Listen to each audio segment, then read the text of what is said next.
ನಗರದ ನೂತನ high tech bus ನಿಲ್ದಾಣದ ನಿರ್ಮಾಣ ಕಾಮಗಾರಿಯನ್ನ ಶಾಸಕರಾದ ಗಾಲಿ ಜನಾರ್ದನ ರೆಡ್ಡಿ ಅವರು ಇಂದು ಸ್ಥಳಕ್ಕೆ ಭೇಟಿ ನೀಡಿ ಪರಿಶೀಲಿಸಿದರು. ಕಾಮಗಾರಿ ನಡೆಯುತ್ತಿರುವ ಸ್ಥಳವನ್ನು ವೀಕ್ಷಿಸಿದ ಶಾಸಕರು ಅಧಿಕಾರಿಗಳು ಹಾಗೂ ಗುತ್ತಿಗೆದಾರರಿಂದ ಪ್ರಗತಿಯ ವಿವರಗಳನ್ನು ಪಡೆದುಕೊಂಡು ಬಸ್ ನಿಲ್ದಾಣದ ಗುಣಮಟ್ಟದಲ್ಲಿ ಯಾವುದೇ ರಾಜಿ ಮಾಡಿಕೊಳ್ಳದಂತೆ ಮತ್ತು ಸಾರ್ವಜನಿಕರಿಗೆ ಯಾವುದೇ ತೊಂದರೆಯಾಗದಂತೆ ಸುಸಜ್ಜಿತವಾಗಿ ನಿರ್ಮಿಸುವಂತೆ ಕಟ್ಟುನಿಟ್ಟಿನ ಸೂಚನೆ ನೀಡಿದರು. ಬಿಜೆಪಿ ಮಾಜಿ ಜಿಲ್ಲಾಧ್ಯಕ್ಷರಾದ ವಿರೂಪಾಕ್ಷಪ್ಪ ಸಿಂಗನಾಳ್, ನಗರ ಮಂಡಲ ಅಧ್ಯಕ್ಷ ಚಂದ್ರಶೇಖರ್ ಹಿರೂರು, ಗ್ರಾಮೀಣ ಮಂಡಲ ಅಧ್ಯಕ್ಷ ಡಿಕೆ ಆಗೋಲಿ, ಜಿಲ್ಲಾ ಉಪಾಧ್ಯಕ್ಷ ಮನೋಹರ್ ಗೌಡ ಹಿರೂರು, ವೀರೇಶ್ ಬಲಕುಂದಿ, ಮುಖಂಡರಾದ ಯಮನೂರ್ ಚೌಡ್ಕಿ, ನಾಗರಾಜ್ ಚಳಗೇರಿ, ಲಿಂಗನಗೌಡ, ಪ್ರಸಾದ್, ಸಂಗಮೇಶ್, ದೀಪಕ್, ಬಾಂಟಿಯಾ ಸೇರಿದಂತೆ ಹಲವು ಮುಖಂಡರು ಹಾಗೂ ಕಾರ್ಯಕರ್ತರು ಉಪಸ್ಥಿತರಿದ್ದರು.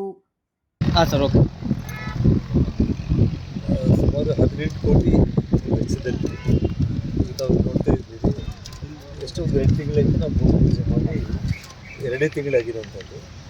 ಕಾಂಟ್ರಾಕ್ಟರ್ ಹೊತ್ತು ವೇದಿಕೆ ಮೇಲೆ 1 ವರ್ಷದೊಳಗಡೆ ಕಾಮಗಾರಿಯನ್ನು ಮುಗಿಸಿ ಇದನ್ನು ಸಾರ್ವಜನಿಕರಿಗೆ ಉಪಯೋಗ ಆಗೋ ರೀತಿಯಲ್ಲಿ ಮಾಡಿಕೊಡ್ತೀವಿ ಅಂತೇಳಿ ನನ್ನ ಕರೆಗೆ ಅವರು ಹೋಗ್ಬಿಟ್ಟು ಮಾತು ಕೊಟ್ಟಿದ್ದಾರೆ. ಇವಾಗ ಕೂಡ ಮೆಚ್ಕೋತಾರೆ. ಅಂದರೆ ಸುಮಾರು ಭಾಳ ಹೈ ಸ್ಪೀಡಲ್ಲೇ ಕೆಲಸ ನಡೀತದೆ. ಟೈಮ್ 1.5 ಇಯರ್ ಇದೆ, ಬಟ್ ಆದರೆ 1 ಇಯರ್ ಒಳಗಡೆ ಮುಗಿಸ್ಬೇಕು ಅಂತೇಳಿ ನಾನು ಅದಕ್ಕೆ ಅವ್ರು ಒಪ್ಪಿದ್ದಾರೆ. ಅದೇ ಸ್ಪೀಡಲ್ಲಿ ಕೆಲಸ ಕೂಡ ನಡೀತಾ ಇರುವಂಥದ್ದು. ಟೋಟಲ್ ಕಾಸ್ಟ್ ಇಡೀ ನಮ್ಮ 18 ಕೋಟಿ ವೆಚ್ಚದಲ್ಲಿ 5 ಎಕರೆ ಜಮೀನು ಉಚಿತವಾಗಿ ಕೃಷಿ ಒಂದು ವಿಶ್ವವಿದ್ಯಾಲಯ ಕೃಷಿ ಇಲಾಖೆಯಿಂದ 5 ಎಕರೆ KSRTC ಡಿಪಾರ್ಟ್ಮೆಂಟಿಗೆ ಟ್ರಾನ್ಸ್ಫರ್ ಆಗಿದೆ. ನಿಮಗೆ ಗೊತ್ತಿದೆ ಇವಾಗ ಇಲ್ಲಿ 1 ಎಕರೆ ಎಷ್ಟಿದೆ, ಅದನ್ನು ಸೇರಿಸ್ಕೊಂಡ್ಬಿಟ್ಟಿವಿ ಅಂತಂದರೆ ಇದು 30 ಕೋಟಿ ಪ್ರಾಜೆಕ್ಟ್ ಆಗುತ್ತೆ. ಇದು ಸೊ ಸರ್ಕಾರಿ ಜಮೀನಾಗಿರೋ ಕಾರಣ ಉಚಿತವಾಗಿ KSRTCಗೆ ಟ್ರಾನ್ಸ್ಫರ್ ಮಾಡಿದಂಥದ್ದು.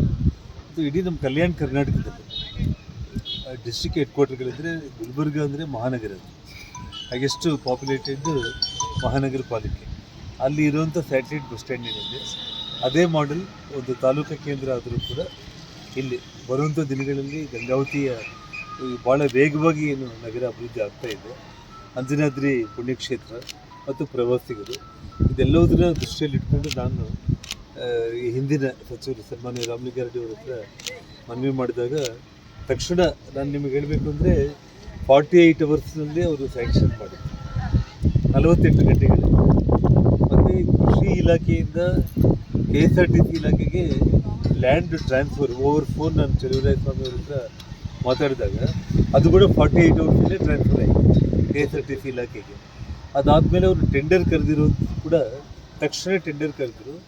ಫಸ್ಟು ಸಿಂಗಲ್ ಟೆಂಡರ್ ಆಯಿತು ಅಂತೇಳಿ ಮತ್ತು ಇನ್ನೊಮ್ಮೆ ಟೆಂಡರ್ ಕರೆದು ಇವತ್ತು ಕೆಲಸ ಅವಾರ್ಡ್ ಆಗಿರುವಂಥದ್ದು. ಸರ್ ಏನು ಫೆಸಿಲಿಟಿ ಸರ್? ಕಾರಣ ಏನಂತಂದರೆ ಎಂಟ್ರೆನ್ಸ್ ಏನಿದೆ ಮೇನ್ ಎಂಟ್ರೆನ್ಸ್ನಲ್ಲ ಈ ಕಾಂಪೌಂಡ್ ಏನು ಬರುತ್ತೆ ಅಂದರೆ ಇವಾಗ ಒಳಗೆ ಮತ್ತು ಹೊರಗೆ ಎರಡೂ ಇರುತ್ತೆ. ಅದಕ್ಕೆ ಇನ್ ಬಿಟ್ವೀನ್ ಟೋಟಲ್ ಎಂಟೈರ್ ಇದೆ ನಮ್ಮ ಸ್ಟೋನ್ ಕ್ಲಾಡಿಂಗಲ್ಲಿ, ಅಂದರೆ ಒಂದು ಹಂಪಿಯಲ್ಲಿ ದೊಡ್ಡ ದೊಡ್ಡ ಸ್ಟೋನ್ ಕ್ಲಾಡಿಂಗ್ಸ್ ಏನಿರುತ್ತೆ ಅಂದರೆ ಕಂಪ್ಲೀಟ್ ಒಂದು ಪುರಾತನ ಶೈಲಿಯಲ್ಲಿ ರೀತಿ ಟೋಟಲ್ ಇದಕ್ಕೆ ಎಲಿವೇಶನ್ ನಮ್ಮ ಸ್ಟೋನಲ್ಲಿ ನಮ್ಮ ಹಂಪಿ ಐತಿಹಾಸಿಕ ಒಂದು ಸ್ಮಾರಕಗಳ ಇದಕ್ಕೆ ಹೋಲಿಕೆ ಆಗೋ ರೀತಿಯಲ್ಲಿ ಮಾಡುವಂಥದ್ದು.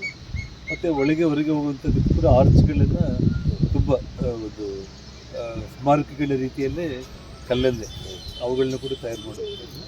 ಮತ್ತು ಇದಕ್ಕೆ ಕಿಷ್ಕಿಂದ ಬಸ್ ನಿಲ್ದಾಣ ಅಂತೇಳಿ ನಾವು ಹೆಸರು ಮಾಡ್ತಾಯಿದ್ವಿ.